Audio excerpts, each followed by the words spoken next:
Yes, I've been following the program, and I thank Mr. Besigye. He's my president, actually. Okay. It is not him who is calling the so-called Muntu a mole.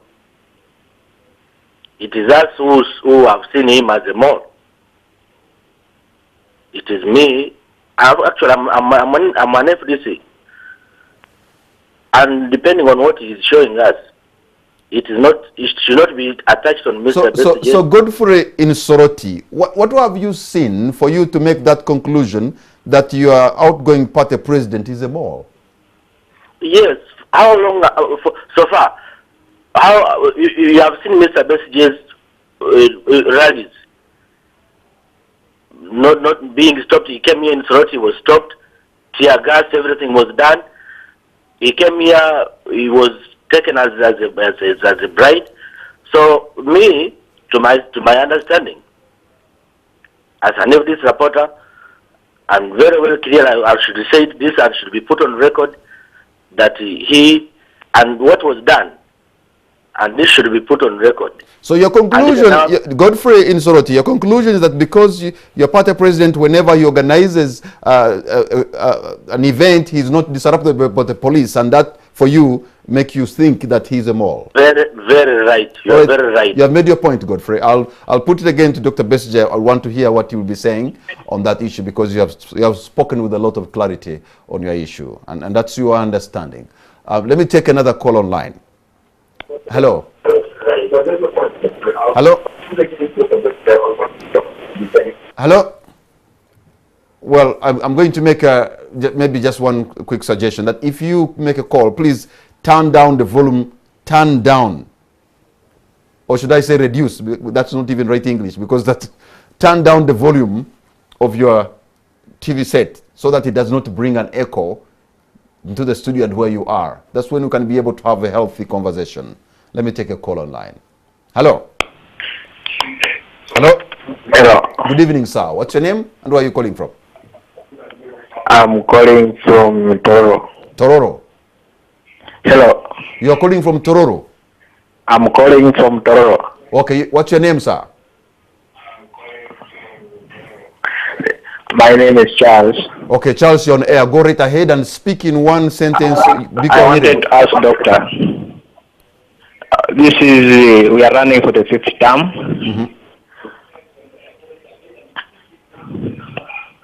We are quite tired of crying with Museveni. Is there any other alternative that we can push? Since he's claiming that he came by force, he can also be removed by force. That is my cry. We are ready to support you if force is to be applied. My friend, on this show, we are going to speak only matters that are constitutional and that are legal, but we can also... Actually, force is constitutional. Well, I'll hear that, because you have suggested before, I've been listening to you before, that you were not going back to subject Uganda to another war. Not because it's not constitutional. Yes, but at least that's not what you have said before, because I've asked you the same question before, and I think Ugandans are not ready to maybe they could be, I do not know, to get into another war. Let me take a call online. Hello. I have a call online. Hello. Yes, please. Good evening, sir. What's your name and where are you calling from? This is Samson calling from Buyuke House in Nigeria. Buyuke House, you're on air, sir.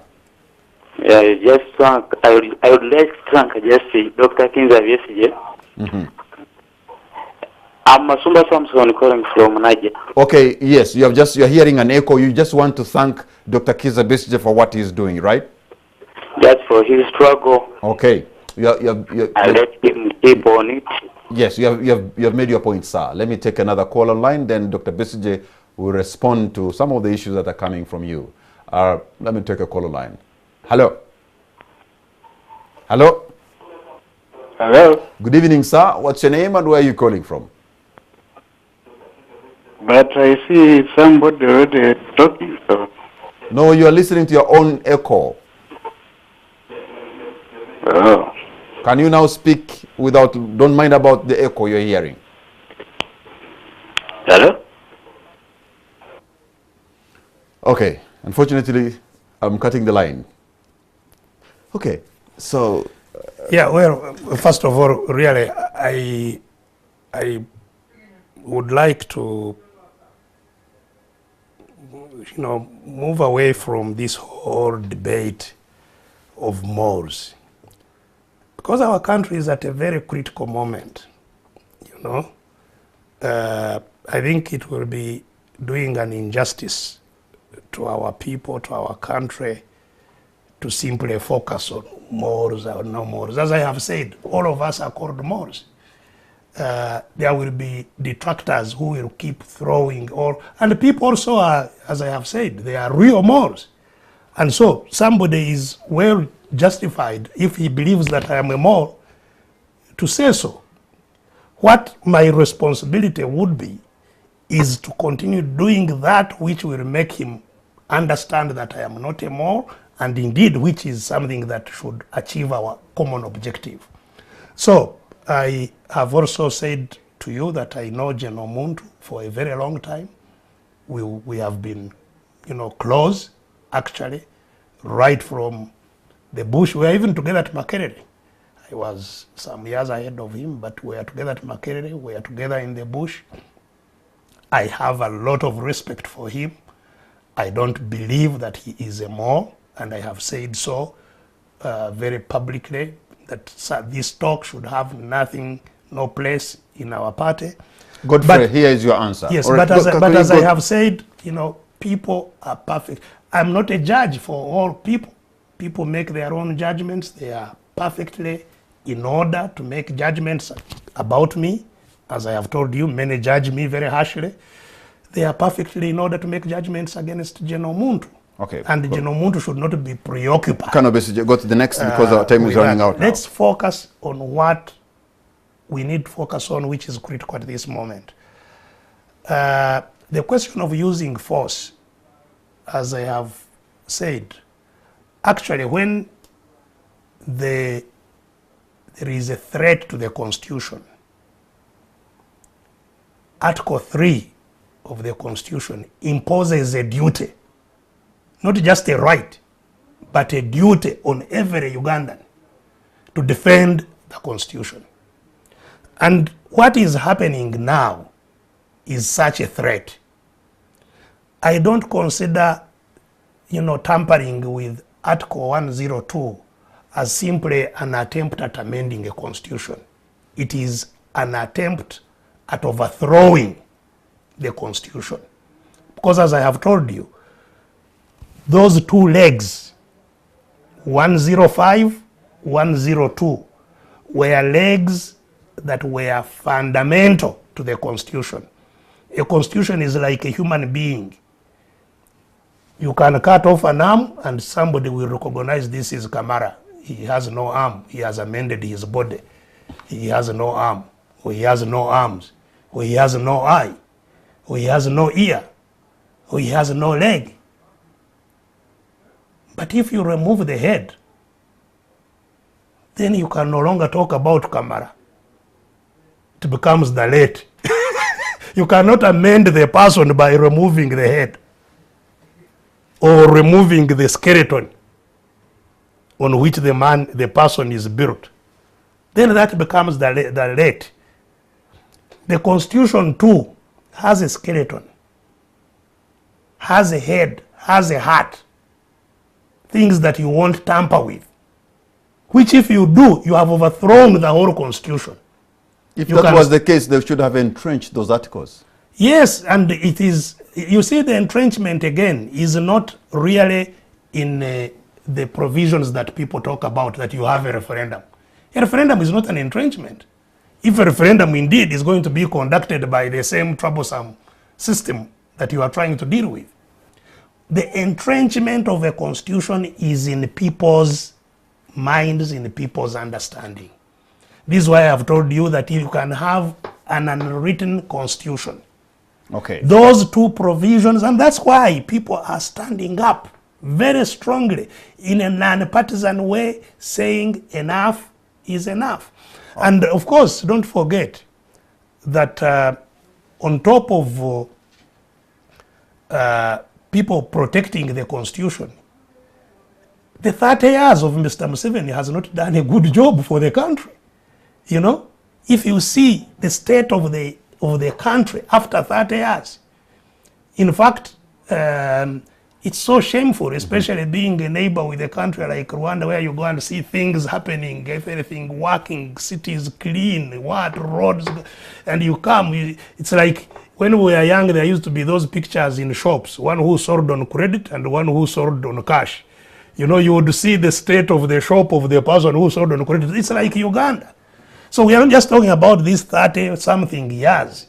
We are talking about 30-something years that have collapsed the country. Dr. Besigye, our time is out. So the point I'm making is, the Constitution allows the full range of activities, including force. The reason we have not opted for force is because we used it before. Force can remove the regime, but it won't ensure that power changes from those with force to those without force.